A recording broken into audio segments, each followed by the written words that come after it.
যে বৃক্ষ তিক্ত ফল দান করে সেই বৃক্ষকে উৎপাটন করে মধুর ফল প্রদানকারী বৃক্ষকে রোপণ করতে হয়। ওই বৃক্ষকেই অধিক খাদ্য গ্রহণ করিও বা শাখা প্রশাখে ছোট ছোট করে মধুর ফল পাওয়া যায় না। ভবিষ্যৎকে শুদ্ধ করার জন্য এই অশুদ্ধ বর্তমানকে ধ্বংস করা অনিবার্য। ভবিষ্যতের উদীয়মান সূর্যের প্রথম কিরণকে দেখা যায়, যা সবার জন্য প্রতীক্ষা করে।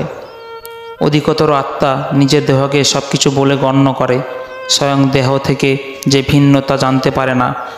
শরীরে যে দুঃখ সুখ স্বাদ গন্ধ আমাদের অনুভূতি হয়, তাকেই নিজের অনুভব মেনে নেয় আর পরিবর্তনের প্রয়াস করে না।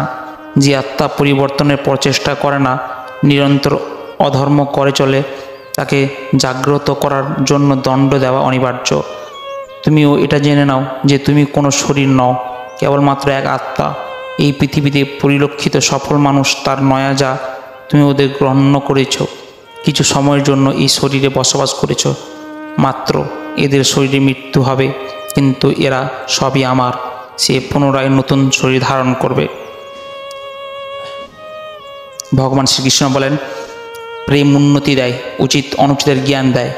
প্রেম আর মোহের মাঝে পার্থক্য থাকে। বাস্তবে যা প্রেম তা কখনো মোহ নয়। প্রেমের জন্ম করুণ থেকে হয়, আর মোহের জন্ম অহংকার থেকে। প্রেম মুক্তি দেয়, মোহ আবদ্ধ করে। প্রেম ধর্ম আর মোহ অধর্ম।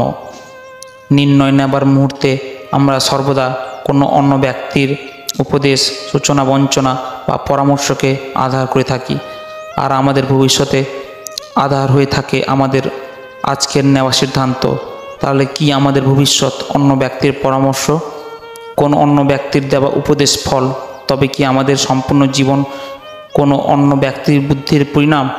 আমরা কি কখনো বিচার করেছি? সবাই জানে যে ভিন্ন ভিন্ন লোক একই পরিস্থিতিতে ভিন্ন ভিন্ন পরামর্শ দেয়। মন্দিরে দাঁড়ানো ভক্ত বলে দান করা উচিত, আর চোর বলে যদি সুযোগ পাও তবে ওই মূর্তির গয়না চুরি করা উচিত।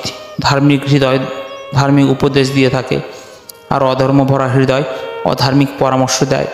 এই ধর্মময় উপদেশ পরামর্শ স্বীকার করলে মানুষের সুখের দিকে যায়, কিন্তু এইরকম পরামর্শ স্বীকার করার আগে স্বয়ং নিজের হৃদয় ধর্মকে স্থাপন করা কি অনেক বেশি জরুরি নয়? স্বয়ং বিচার করুন। ভগবান কৃষ্ণ বলেন, মানুষের সব সম্পর্কের আধার হলো প্রত্যাশা। প্রতি কেমন হবে যা আপনার জীবন সুখ আর সুবিধা ভরে দেবে? পত্নী কেমন হবে যে সর্বদা আপনার প্রতি সমর্পিত থাকবে? সন্তান কেমন হবে যে আপনার সেবা করবে, আমার আদেশ মেনে চলবে? মানুষ প্রেম তাকে দিতে পারে যার প্রতি প্রত্যাশা পূরণ করতে পারে, আর প্রত্যাশার